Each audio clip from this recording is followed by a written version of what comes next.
Good afternoon. My name is Josh, and I will be your conference facilitator today. At this time, I would like to welcome everyone to Micron's third quarter 2021 financial release conference call.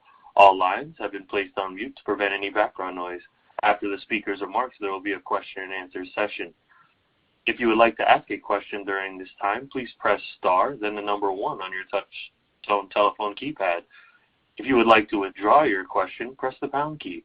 In order to allow as many analysts to ask a question as possible, please limit yourself to one question. Thank you. It is now my pleasure to turn the floor over to your host, Farhan Ahmad, Vice President of Investor Relations. You may begin your conference.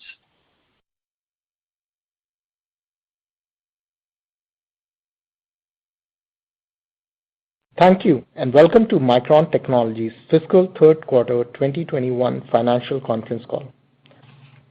On the call with me today are Sanjay Mehrotra, President and CEO, and Dave Zinsner, Chief Financial Officer. Today's call will be approximately 60 minutes in length.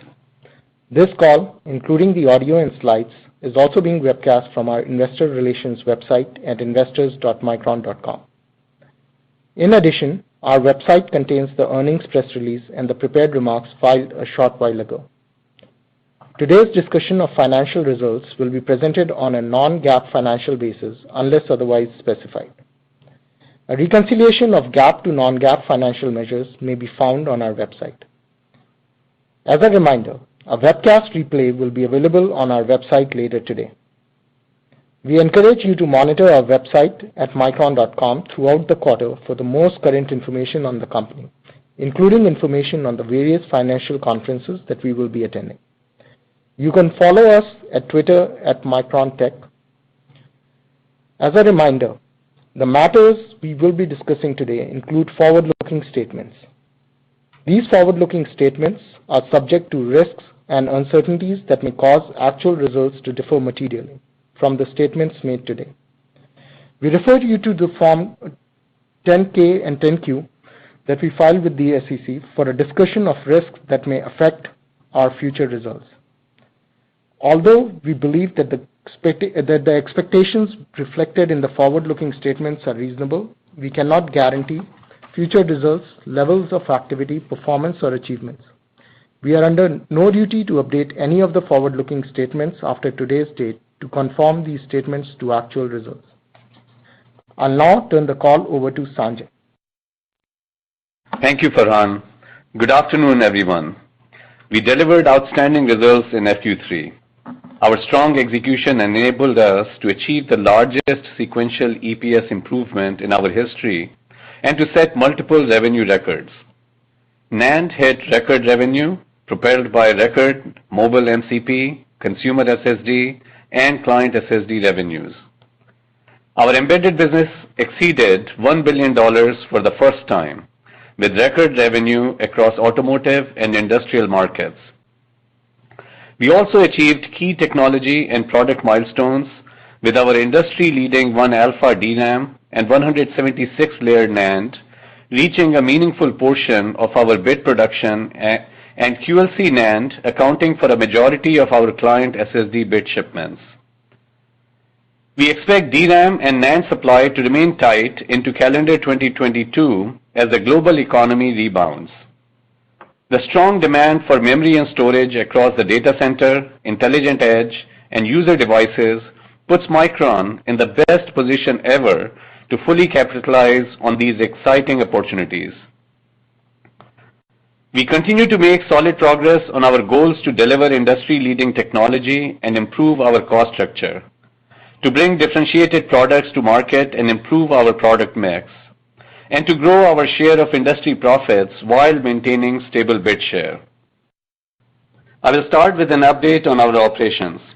Despite shortages across the semiconductor ecosystem in various assembly materials and assembly capacity, Micron delivered record assembly output this quarter, which helped fuel our strong revenue performance.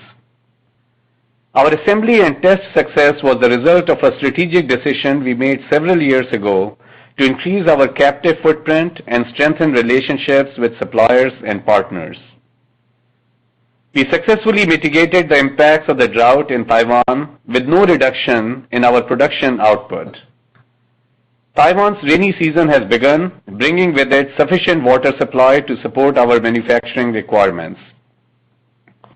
While the drought in Taiwan is behind us, the rise in COVID-19 cases in Malaysia, India, and Taiwan are a risk to our manufacturing operations and R&D activities in these regions. We are also working with local governments to facilitate on-site testing and vaccination for Micron team members where possible. Additionally, in order to protect Micron team members at our Muar, Malaysia back-end facility, we temporarily reduced our on-site workforce early in FQ4, which reduced output levels. We have since started bringing back team members to the site as the situation has improved. While we ramp back toward full production levels in Muar, we will utilize our global supply chain, including subcontractor partners, to meet our customer commitments and minimize any disruption to delivery schedules. Earlier this year, we announced our decision to exit 3D XPoint development and manufacturing and to reprioritize our R&D investments toward new CXL-enabled memory solutions. CXL, or Compute Express Link, is a new industry standard interface that will significantly change data center architecture through high-performance connectivity between compute, memory, and storage. We are developing exciting CXL-enabled products and will have more to share on our roadmap in the future. As part of our exit from the 3D XPoint business, we announced our intent to sell our Lehi, Utah fab. Today, I'm pleased to report that Micron has reached an agreement to sell the fab to Texas Instruments in a transaction that we expect to close later this calendar year. We see this transaction as positive for our team members, the Lehi community, and our shareholders. The Lehi site has been an important part of the Micron network and responsible for many technology and manufacturing innovations across NAND and 3D XPoint products. Texas Instruments will offer all Lehi team members the opportunity to become TI employees at the Lehi site upon closing. After the sale closes, we will be able to eliminate the remaining underloading costs we were incurring at Lehi, enhancing our efficiency and strengthening our profitability. Dave will provide additional details. Now for an update on technology and products. Our industry-leading 1-alpha DRAM and 176-layer NAND process technologies are now in production and ramping according to plan. These nodes accounted for a meaningful portion of our bit production in FQ3 and are on track to become a meaningful portion of our revenue in FQ4. We expect that by end of calendar 2021, the combination of 1-alpha and 1Z DRAM nodes will represent the majority of our DRAM bit production, and at the same time, 176-layer NAND will be the majority of our NAND bit production.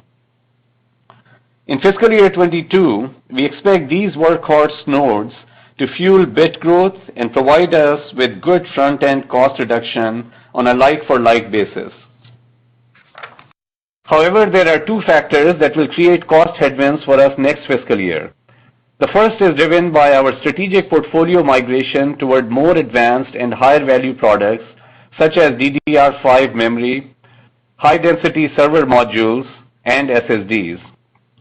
While this portfolio shift helps us increase profit share, it will also impact our costs next fiscal year. The second cost headwind is driven by several actions we have taken in our supply chain to increase resilience and provide business continuity to our customers across all product lines. While these actions will allow us to capitalize on robust market demand, they will also impact our costs.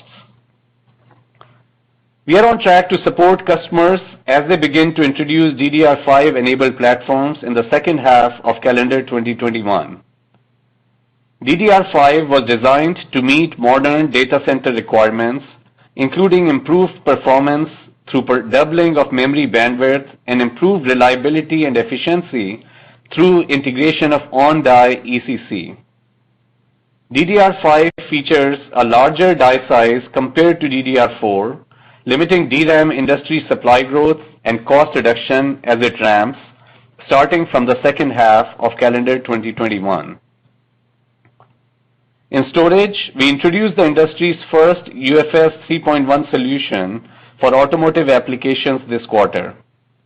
We also announced volume production of client PCIe Gen 4 SSDs built on the world's first 176-layer NAND and available in a variety of form factors.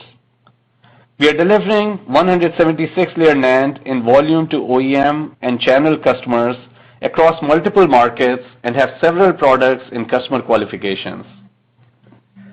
We are also driving an increased mix of QLC NAND, which brings down the cost of SSDs, accelerating the replacement of hard drives.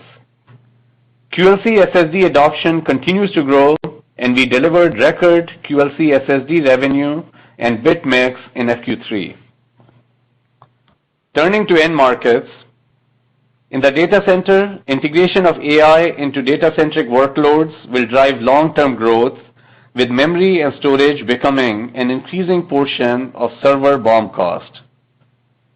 Propelled by the transition to DDR5, strong capabilities in graphics memory, and the introduction of HBM and NVMe SSD product offerings, Micron's strong product roadmap across DRAM and NAND solutions positions us for success in the data center.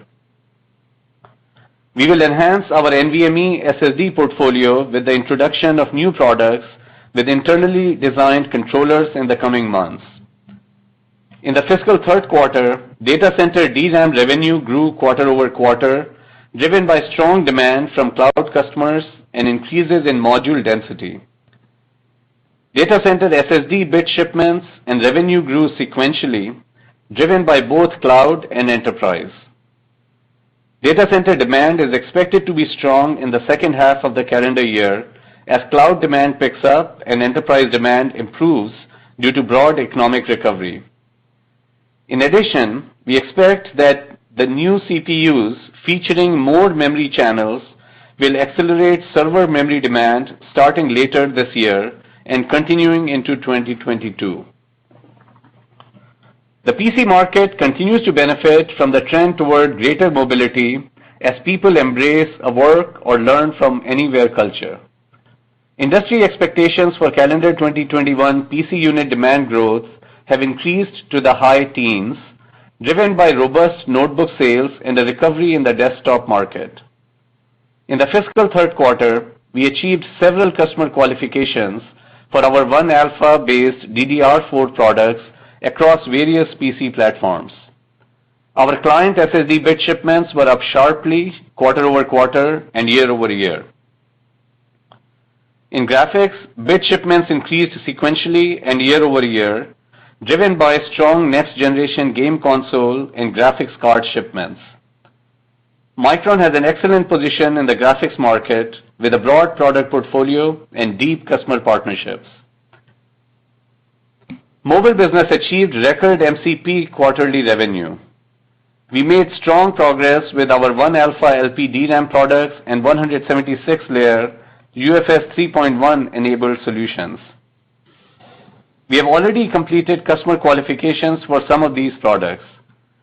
While COVID-19 has softened mobile demand in parts of Asia, supply shifts to address stronger demand in other regions are keeping the global market in tight supply-demand balance. Mobile unit sales are expected to show healthy growth this year, with some variability across geographies, driven by an expected doubling of 5G units in calendar 2021 to more than 500 million units. These 5G phones also feature rich content demanding significantly higher DRAM and NAND. We are also encouraged to see bold OEM innovation in new devices like gaming smartphones featuring 18 GB of DRAM. Our automotive business delivered a third consecutive record quarter, driven by continued manufacturing recovery and increased LPDDR4 and eMMC content for in-vehicle infotainment and driver assistance applications. Auto unit sales are expected to grow significantly from last year. Auto memory and storage content growth trends remain strong, particularly as EVs, which have significantly higher memory and storage content requirements, grow much faster than the broader auto market. We are continuing to see record automotive and industrial segment demand, yet despite our best efforts, we may be unable to meet all the demand from these customers over the next few months due to certain non-memory semiconductor component shortages in our supply chain.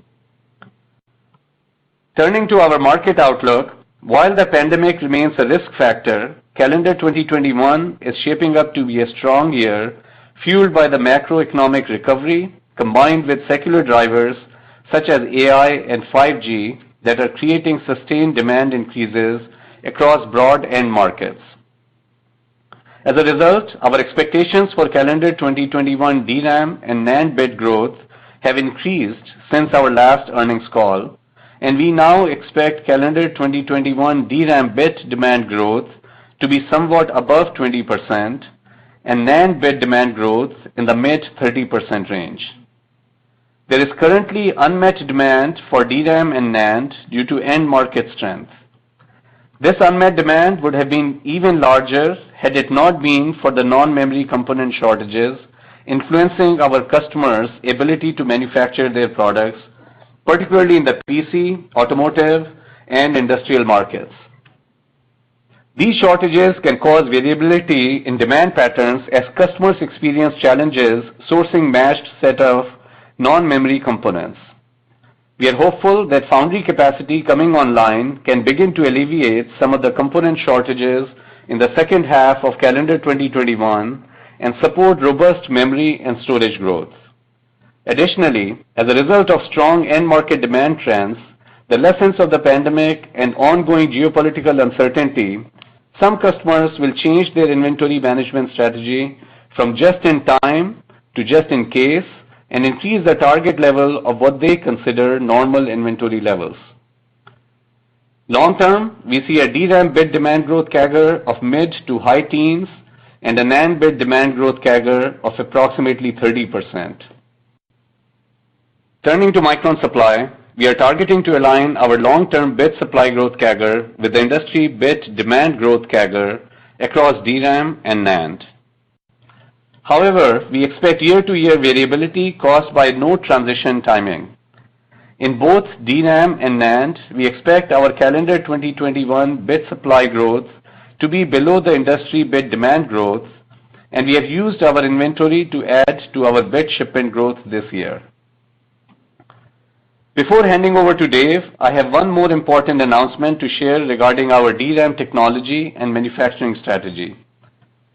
Based on our assessment of the progress EUV has been making and aligned with our technology strategy and industry-leading DRAM scaling roadmap, we plan to insert EUV into our DRAM roadmap starting in the 2024 timeframe. Micron has placed purchase orders for multiple EUV tools from ASML as part of a long-term volume agreement. The prepayments for these systems will contribute towards the fiscal year 21 and fiscal year 22 CapEx. We have increased our fiscal year 21 CapEx to be somewhat above $9.5 billion, mostly from areas that do not impact calendar year 21 and calendar year 22 bit growth, such as these EUV prepayments, construction spending, and other R&D and corporate items. I will now turn it over to Dave. Thanks, Sanjay. Micron delivered outstanding FQ3 results. Revenue and EPS grew by a record amount sequentially on an organic basis, and we generated over $1.5 billion in free cash flow in the quarter. Total FQ3 revenue was approximately $7.4 billion, up 19% quarter-over-quarter and up 36% year-over-year. Revenue growth was driven by stronger DRAM and NAND pricing and by robust customer demand for Micron's products. FQ3 DRAM revenue was $5.4 billion, representing 73% of total revenue. DRAM revenue increased 23% sequentially and was up 52% year-over-year. Bit shipments increased in the low single-digit range sequentially, and ASPs were up approximately 20% quarter-over-quarter. FQ3 NAND revenue was approximately $1.8 billion, representing 24% of total revenue and an all-time high for the company. NAND revenue increased 10% sequentially and was up 9% year-over-year. Bit shipments increased by low single digits sequentially, while ASPs increased in the high single-digit percentage range quarter-over-quarter. Now turning to our revenue trends by business unit. Revenue for the Compute and Networking business unit was approximately $3.3 billion, up approximately 25% sequentially and 49% year-over-year. CNBU revenue growth was driven by broad-based sequential pricing increases. Revenue for the Mobile business unit was $2 billion, up 10% sequentially and 31% year-over-year. Mobile demand remained healthy as 5G handset sales continue to ramp. Revenue for the Storage business unit was $1 billion, up approximately 19% from the prior quarter and approximately flat year-over-year. Both client and consumer SSD revenues set records. And finally, the Embedded business unit generated record revenue of $1.1 billion, which was up 18% sequentially and 64% year-over-year. Automotive and industrial revenues were at an all-time high for the company. The consolidated gross margin for FQ3 was 42.9%, up 10 percentage points from the prior quarter.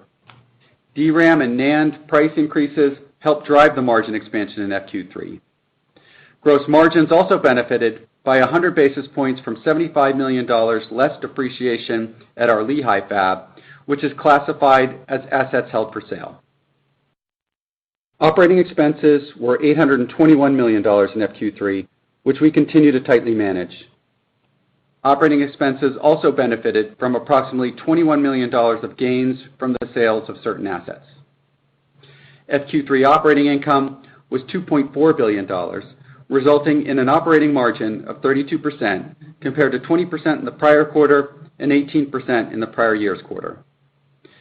FQ3 EBITDA was $4 billion, resulting in an EBITDA margin of 53% compared to 45% in the prior quarter and 44% in the prior year. Net interest expense was $31 million in FQ3, and we expect it to be roughly flat going forward. Our FQ3 effective tax rate was 8.4%. We expect our tax rate to be in the high single digits for FQ4. Non-GAAP earnings per share in FQ3 were $1.88, up from 98 cents in FQ2. The 90-cent sequential improvement was the largest in Micron's history. EPS included approximately 5 cents from the sale of certain assets, investment gains from Micron Ventures, and one-time tax items. Turning to cash flows and capital spending, we generated approximately $3.6 billion in cash from operations in FQ3, representing 48% of revenue. Net capital spending was approximately $2 billion during the quarter. As Sanjay mentioned, we now expect our FY21 capital spending to be somewhat higher than $9.5 billion. Most of this CapEx increase that we are highlighting today will not increase our CY21 and CY22 bit supply. We expect that while we invest in the EUV infrastructure and initial deployment, our capital intensity will increase to mid-30% of revenues. Once we get past the investment period of EUV adoption, we expect that these tools will boost our competitiveness and help drive productivity of our fabs. As a result of the strong market environment and Micron's extraordinary execution, we generated positive free cash flow of $1.5 billion in FQ3. The increased cash flow was driven by strong revenue growth, higher margins, and efficient working capital management. We expect free cash flow to continue to improve in the fourth quarter, driven by continuing growth in revenue and earnings. We completed share repurchases of $150 million, or approximately 1.7 million shares in FQ3. From the inception of the share repurchase program, we've repurchased $3 billion worth of Micron stock, representing 55% of our cumulative free cash flow. In addition, since FY19, we have used approximately $2 billion in cash to settle conversions of our convertible notes, including approximately $800 million to settle the convert premiums. Combining the share repurchases and convert premiums, we've used $3.8 billion, or 69% of our cumulative free cash flow, towards reducing our share count. We plan to continue repurchasing shares in FQ4. Ending FQ3 inventory was $4.5 billion, or 98 days. We remain in a very lean inventory position as demand continues to outstrip our supply. We ended the quarter with total cash and investments of $9.8 billion and total liquidity of approximately $12.3 billion. FQ3 ending total debt was $6.7 billion. Our balance sheet is rock solid, with investment-grade ratings from all three rating agencies. In the last 3 months, Fitch and Standard & Poor's both raised their outlook from stable to positive for Micron debt. These upgrades to the outlook for our debt ratings are further evidence of the financial transformation underway at Micron. Before providing the financial outlook, I want to cover the financial implications of the sale of our Lehigh fab. We are pleased with this transaction and believe that it is good for our shareholders as it frees up capital and enhances our ongoing profitability. The economic value for Micron from the sale is $1.5 billion, comprised of $900 million in cash resulting from the sales transaction, and approximately $600 million in value for select tools and other assets that Micron will retain for redeployment to its other manufacturing sites or that are sold to other buyers. We're taking an impairment charge of $435 million, or approximately $330 million on an after-tax basis, as the $900 million sale price is below our book value of the assets being sold. Note that the tools that we are keeping have largely been depreciated but have substantial future value in our manufacturing network. As we previously disclosed, we stopped depreciation of the Lehigh fab assets last quarter, and this benefited our costs by approximately $75 million in FQ3. Once the sale is completed, we will further improve our profitability by entirely eliminating our underload charges. Now turning to our near-term outlook, both DRAM and NAND markets are tight, and we expect pricing increases for both markets in the fiscal fourth quarter. In FQ4, we're qualifying 1-alpha and 176-layer nodes with several customers. We expect these nodes to support a modest level of bit growth and face cost headwinds that are common at this stage of the ramp. Additionally, we also expect cost headwinds from product mix and COVID mitigation. Despite cost headwinds, we expect strong improvement in our financial performance in FQ4. Our growth opportunity is healthy, and market momentum heading into fiscal year 2022 is strong. With all these factors in mind, our non-GAAP guidance for FQ4 is as follows. We expect revenue to be $8.2 billion, plus or minus $200 million, gross margin to be in the range of 47%, plus or minus 100 basis points, and operating expenses to be approximately $900 million, plus or minus $25 million. Finally, based on a share count of approximately 1.15 billion fully diluted shares, we expect EPS to be $2.30, plus or minus 10 cents. Micron's relentless focus on execution positions us well to generate solid returns for our shareholders.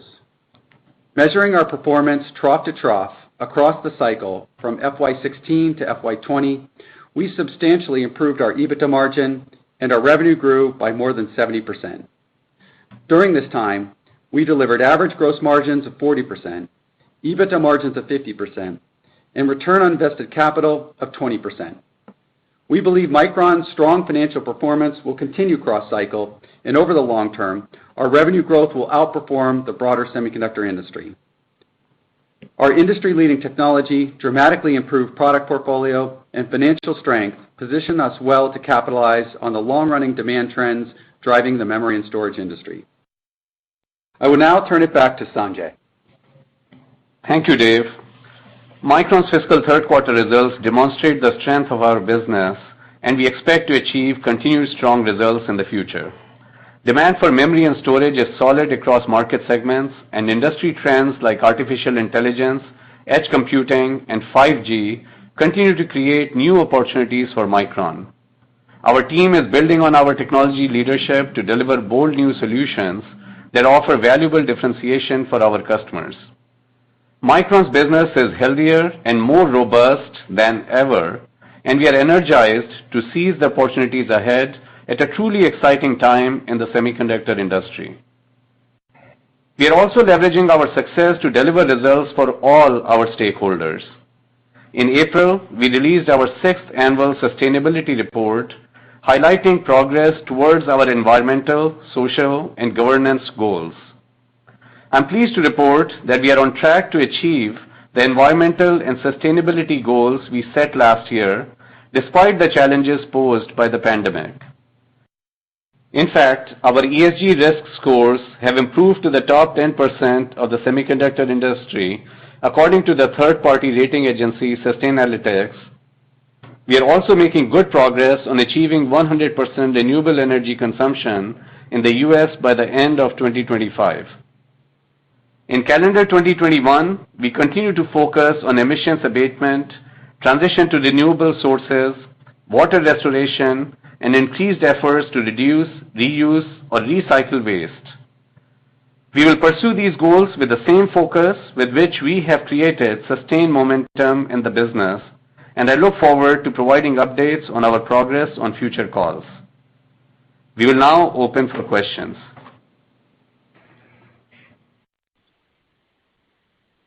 Thank you. As a reminder, to ask a question, you will need to press star 1 on your telephone. To withdraw your question, press the pound key. Please stand by while we compile the Q&A roster. Our first question comes from C.J. Muse with Evercore. You may proceed with your question. Yeah, good afternoon. Thank you for taking the question. I guess, end market demand question. There's clearly fears out there around PCs peaking, volatility around handsets, and whether, there's any inventory build on the cloud side. Yet, here you're talking about DRAM and NAND remaining tight into calendar 22. So I guess, can you walk through what you're seeing out there from a demand perspective? And then also, I think very importantly, particular to the DRAM side, how you're thinking about supply, which clearly, seems to be constrained both this year and next year. Thanks, CJ. So on the demand side, we certainly see strong demand across almost all end markets. PC on a year-over-year basis in calendar year 21, the growth is in high teens, and of course the SSD attach rate, average content continues to increase on the NAND side, and PC continues to drive healthy demand for DRAM as well. Our data center, after the digestion period earlier in the year, in the second half, driving strong demand for us as well. Smartphone, 5G trends driving unit sales as well as average content growth. Automotive, we can't meet the supply. We can't meet the demand that is strong there. Industrial markets, the demand is strong. So across the board, almost across all end markets, we are seeing strong demand. In fact, in the industry, there is unmet demand.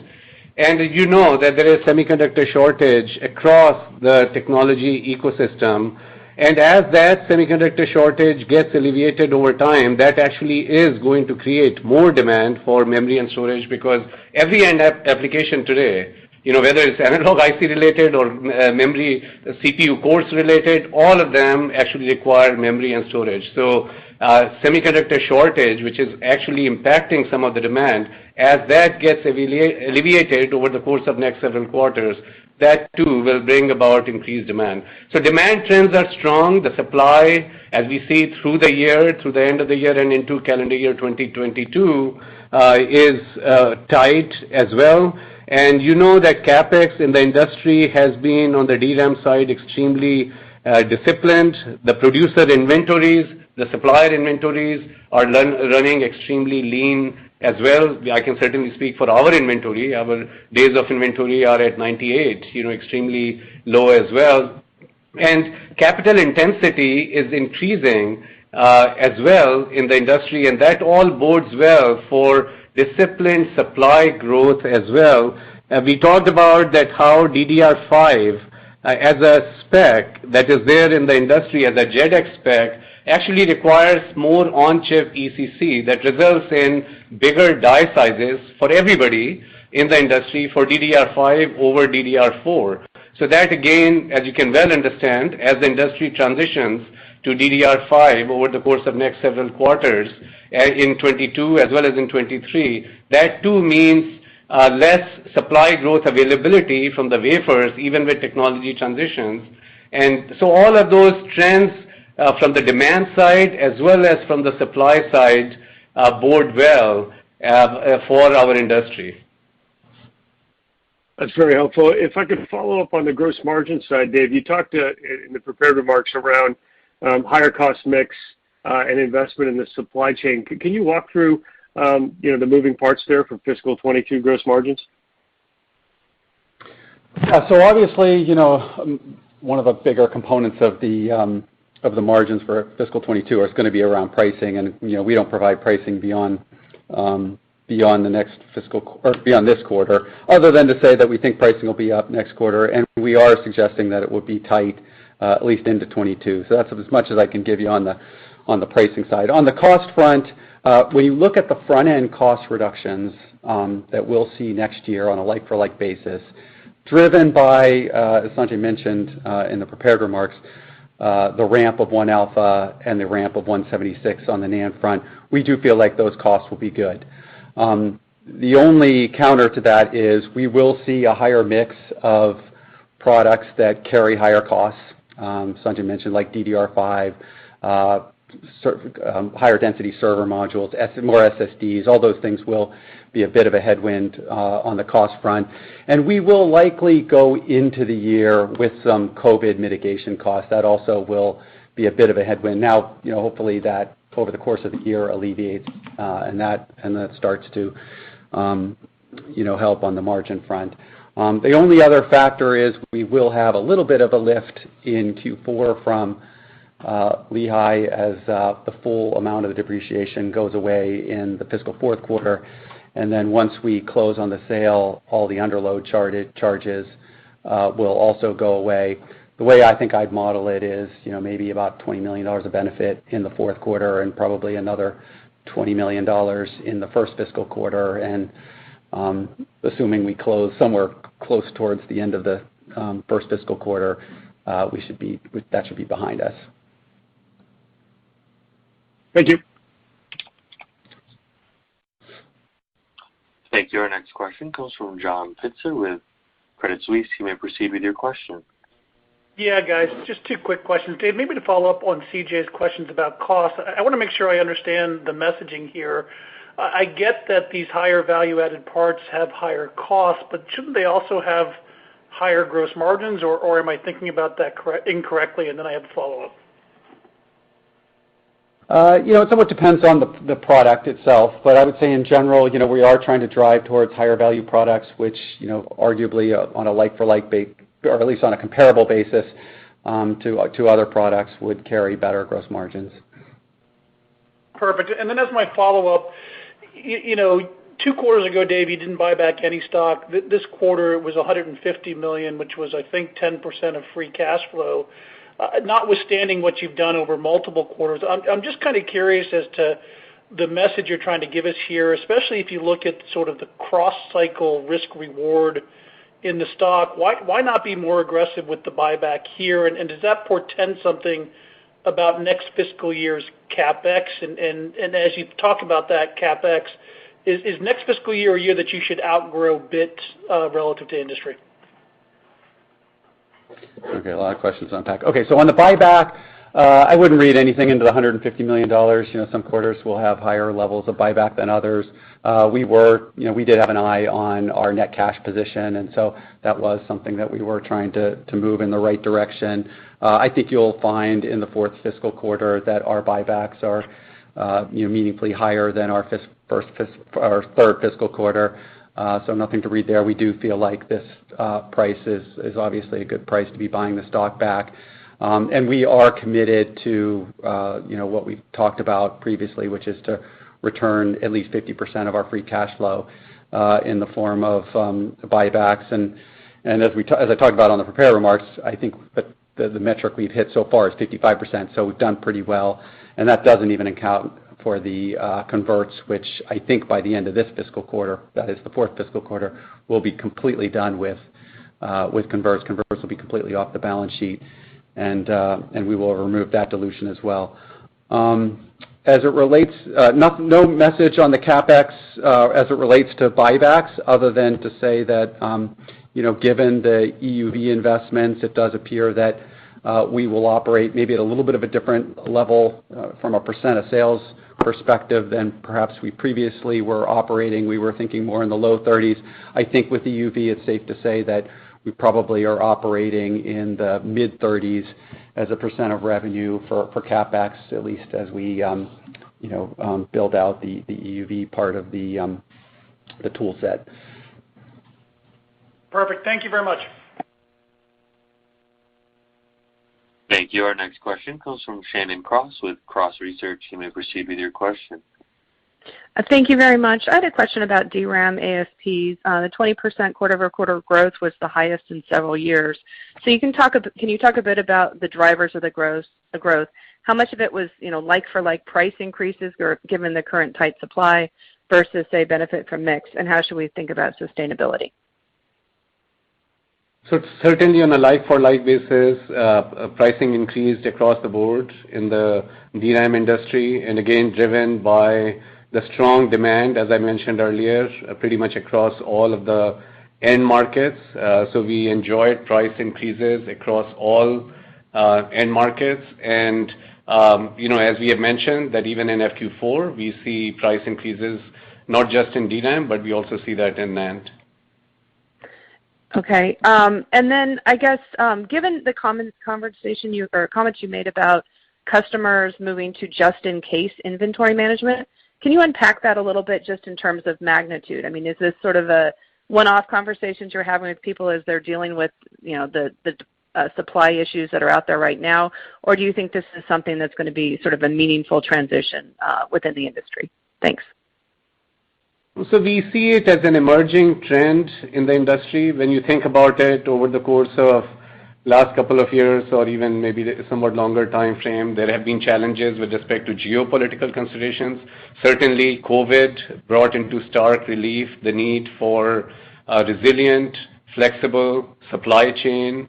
And when you look at all the acceleration of the digital transformation and the surge in demand that has occurred, and on top of it impose semiconductor industry shortages that are leaving a lot of the unmet demand across multiple industries here. All of that is really leading the customer ecosystem as well as us, the suppliers, to really absolutely prepare for supply chain so that we can meet the demand. I mean, Micron itself has taken actions in this regard in terms of securing capacity, for example, for assembly operations, and that has really enabled us. For example, when our Muar operation, we had to bring down our team members there because of a recent COVID outbreak in Malaysia. Because we had made changes to our assembly capacity footprint, we had secured more external supply assembly capacity that enabled us to quickly shift our production to other parts of our manufacturing footprint. These are the kind of considerations that customers in general and suppliers in general are considering to make sure that they're able to manage their supply chains to be able to meet the end customer demand. And that's why certainly some of the just-in-time aspects of inventory management have proved to be costly over the course of last few quarters, particularly as the world has struggled to respond to the needs during the COVID timeframe. And yes, there is an emerging trend toward considering just in case, whether it is related to geopolitical considerations, whether it is related to acts of God, that can result in supply chain disruptions, or just responding from challenges of COVID. So this is an emerging trend, and some of the customers may have already reacted faster in terms of building stronger inventory positions. Other customers perhaps still scrambling to meet the requirements, but this is definitely a trend that we think will likely persist with companies as they think about their own supply continuity considerations in the future, just like Micron itself has taken the steps necessary to address its own customer requirements and fulfilling their demands. Great, thank you. Thank you. Our next question comes from Timothy Arcuri with UBS. You may proceed with your question. Thanks a lot. I had two questions, first on EUV and then on cost down. So, Sanjay, I guess the first question on EUV is sort of what's changed on EUV? I mean, it's not like there's been a sea change in progress made on EUV. Is it simply maybe that there's another big chip maker trying to get in the queue and taking up some slots, and so you felt like you had to get in the queue? So I'm just sort of curious what changed on EUV, and then I had a follow-up. So we had always said that, we monitor EUV progress. We have actually engaged in EUV evaluation. We have had EUV tool in the past. So we had always said that we will intercept EUV in our roadmap at the right time when we see the EUV platform as well as the ecosystem becomes more mature. That's when we plan to intercept EUV in our roadmap, and that's what our plan is, that in the 2024 timeframe, and again aligned with our technology and leadership DRAM scaling roadmap, that we'll be implementing this in 2024 timeframe. So it's consistent with how we have always approached it, and of course, EUV has continued to make good progress, and we really think that with our EUV technology capability from 2024 onward timeframe, coupled with our multi-patterning expertise that Micron has the leadership in the industry, we really will have unique differentiated capabilities and absolutely feel confident about continuing to lead our DRAM scaling roadmap through our, of course, currently 1 alpha, but then 1 beta, and then 1 gamma and beyond. And initially, we will deploy EUV in limited layer count in 2024 timeframe with our 1 gamma node, and then we will broaden it to the 1 delta node with greater layer adoption. And just keep in mind that we will combine it with our immersion multi-patterning techniques as well. And so we really believe that we will have a very strong roadmap, and this is pretty much along the lines of how we always intended to insert EUV in our roadmap in the future, in basically keeping in track of cost effectiveness, productivity, as well as our overall scaling roadmap, and we feel really good about our leadership DRAM scaling roadmap ahead.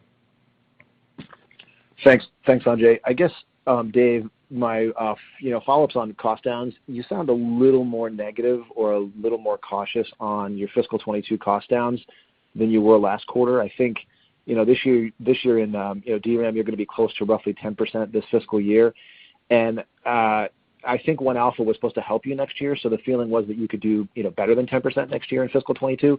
But it sounds like maybe some of these mix issues are going to result in you doing worse next year than you did this year. Can you sort of give us what next year is relative to sort of what you've done this year? Thanks. So I don't think I'm ready to. We haven't completely finished the plans on next year, so maybe it's a little premature for me to talk about next year specifically on cost downs. I would say that when you look at 1 alpha's cost declines, they are very good. The timing in which the 1 alpha ramps is certainly an impact, and when it gets to its mature yield state is certainly an impact. And then, of course, it's hard to call these mix elements that drive some headwinds. But suffice it to say, when you kind of think about what our strategy is, we do feel that we'll see many of these things enter into the equation. So I think when you look at it on a front-end basis, is quite good and quite comparable. I think when you look at it on a mixed basis, somewhat dependent on how the market unfolds, but based on our early view into next year in terms of mix, we'd expect some headwinds. Okay, Dave, thanks. Thank you. Our next question comes from Joe Moore with Morgan Stanley. You may proceed with your question. Great. Thank you. I wanted to follow up on the just-in-time to just-in-case inventory question. You're talking about demand not being fulfilled in the short term. So is the message here that the customers don't really have inventory, but that they want to put that inventory into place? Or are there pockets where there's inventory kind of waiting for other components? So again, this really varies from customer to customers. Some customers may have reacted fast and would be carrying adequate level of inventory or inventory in line with their strategy in terms of how to cope with the current environment with respect to demand and supply for their own components. Whereas some other customers may have less level of inventory. So really it varies from customer to customer. So what I'm saying is that regarding the just-in-time shifting toward just-in-case kind of mindset, it really is that customer focus on managing their supply chain so that they can have sufficient inventory to meet their end market requirements. Some customers may have moved more in that direction, and some other customers may have yet to move in the direction of from just-in-time mindset toward just-in-case. So, for example, the car production, we have seen that auto market has suffered through significant supply chain shortages and, of course, have incurred significant cost to that industry as well in not being able to fulfill all their supply requirements. And, of course, that then drives a different mindset on how to avoid this kind of situation in the future. So it varies from end market to end market. It varies from customer to customer. But overall, what we are saying is that with the lessons of the geopolitical considerations, with the lessons of the pandemic and the lessons of the recent supply chain shortages, in the backdrop of digital transformation requiring more and more of semiconductor solutions, customer ecosystem, parts of the customer ecosystem likely is approaching their inventory considerations in a different manner compared to before. And again, we look at it as an emerging trend in the industry.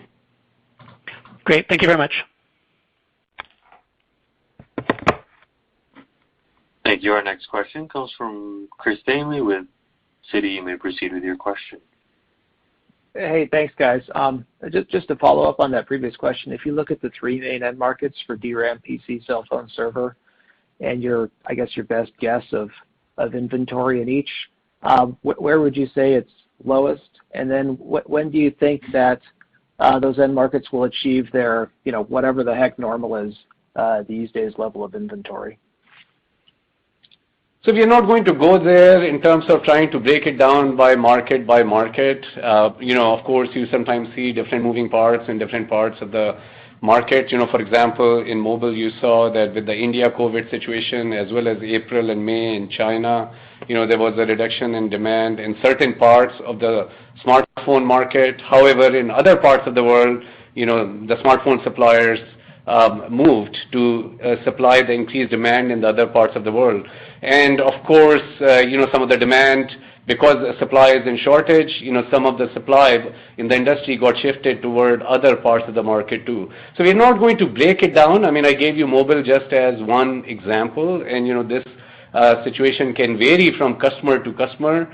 But all in all, when you look at the end markets, almost all end markets are seeing shortages, and in aggregate, there is tight supply today. That's what is resulting in increase in prices in the industry that we reported for FQ3, and we guided to in FQ4 also for DRAM and NAND. We see price increases. And overall, we see supply tightness continuing through the year and into 2024 timeframe as well. Well said. And just I meant 2022. I like 2024 as well.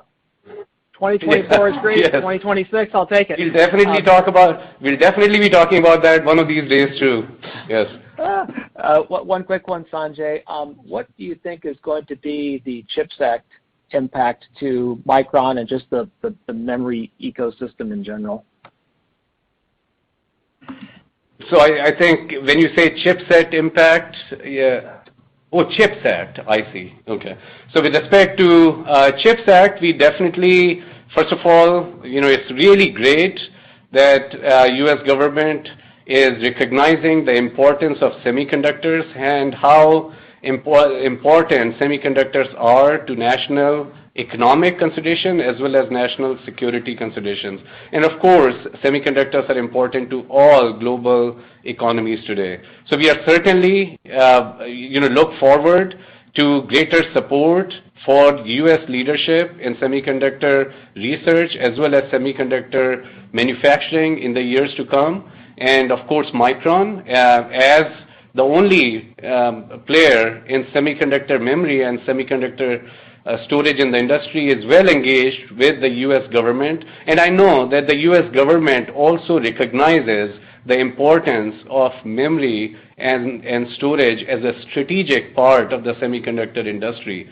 So we really look forward to opportunities in terms of addressing our future needs. We continue to stay engaged. We stay engaged with the governments in all global sites where we have major operations. And we look forward to the opportunities here in the U.S. as well. And we are really glad that the funding has crossed the finish line in the Senate, and we certainly hope that in the House as well, this will pass, and U.S. Industry can get on with the business of really strengthening U.S. leadership in research and manufacturing in semiconductors for the years to come. And we definitely remain always committed to growing our own supply in line with the industry demand, and we remain disciplined in that regard. Thanks, Sanjay. Thank you. Our next question comes from Toshiya Hari with Goldman Sachs. You may proceed with your question. Hi, guys. Thanks a lot for taking my questions. I have one on DRAM and one on NAND. On the DRAM side, wanted to ask about your ability to grow bits over the next, call it 4 to 6 quarters. I think Dave, at a couple of conferences, you talked about, bits being flattish into the August quarter, just given where you are in the transition and given low inventories. But as you progress and sort of transition to 1-alpha, at one point should we expect your bit supply to accelerate in the DRAM business? And to the extent you can't meet demand, call it over the next couple of quarters, how should we think about your willingness to increase capacity in DRAM? And then on the NAND side, at a very high level, I think Sanjay, it feels like to me it feels like you sound a little bit better on NAND supply demand, or less cautious on NAND supply demand. Curious what's changed over the past couple of quarters. Is it purely demand being better? Is it sort of the shortages around controllers, yields on higher layer count nodes, or all the above? Just curious what's changed in NAND over the past couple of months, couple of quarters. Thank you. Okay, so I'll take the DRAM question first. I think you would model for sure. We are thinking pretty modest sequential growth in the fourth quarter in terms of DRAM. I think that will carry into the first fiscal quarter, quite honestly. I would expect a relatively gradual increase as we ramp 1-alpha, and that there wouldn't be necessarily an inflection point where we see a big step up in the growth rates. We've been very focused on the supply-demand balance from our perspective, and so we have been investing in 1-alpha with that in mind. And then just the follow-on question you had, I almost say the same thing. As we look at DRAM and as we invest in DRAM and NAND, we take a long-range view in terms of the growth rates of DRAM and NAND. Sanjay mentioned that we think DRAM growth rates are in for DRAM long-term growth rates are in the mid to high teens, and we think NAND is growing, should grow around 30% over the long term, and that's how we invest our capex. And we're always now year to year things might be a little different than that, but we're investing over the long run to grow our supply in relationship to that demand growth, and we have not deviated from that strategy. And then on the NAND front. And on the NAND front, yes, as you noted, that we have increased our outlook in terms of year-over-year NAND industry growth to now mid-30s. At the prior discussion, NAND industry was somewhat in oversupply. What we have seen is that NAND, certainly has stabilized and the trends have improved. In fact, we talked about price increases that we experienced in FQ3 for NAND, as well as have guided to price increase in NAND in FQ4 as well. So overall, we see tightness in NAND as well through the remainder of this calendar year and into 2022. And NAND demand is being driven by elasticity and certainly continuing strength in PCs and also data center and smartphone markets as well. Overall, our outlook has changed because the supplier inventories we believe are healthier, and certainly Micron inventory in NAND also is running lean, and certainly our 176-layer NAND industry-leading node is ramping well, and overall we expect our long-term supply growth CAGR to be in line with the market there as well. So, thank you.